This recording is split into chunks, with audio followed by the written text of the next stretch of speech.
Hello guys, magluluto ako ngayon ng ginataang munggo. Ito po ang munggo, nilaga ko na.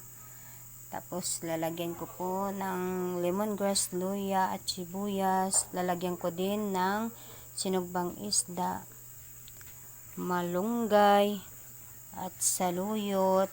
Syempre, gata po.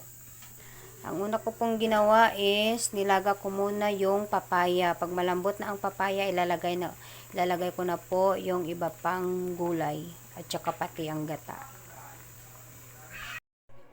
Ayan guys, malambot na po ang papaya.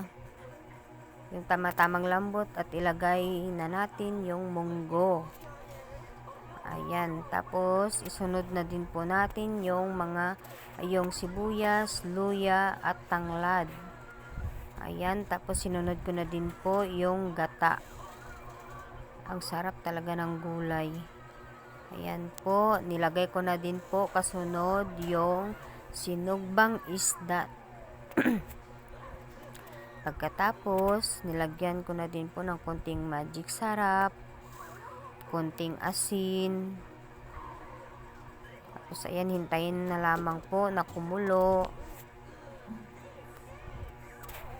Ayan po, tapos ilagay na natin ang sunod na. Ayan, kumulo na po. Ilagay na po natin yung malunggay guys. Nalagyan natin yung ng malunggay kasi masarap po pag may malunggay at saluyot.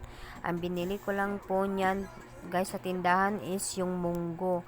Kasi may tanim naman kami dito na tanglad at saka malunggay at saluyot. Ayan lang po ang binili ko sa tindahan. Kasi may natira pa naman akong isdang sinugba. Ayan, ginsubak ko sa gulay. Thank you for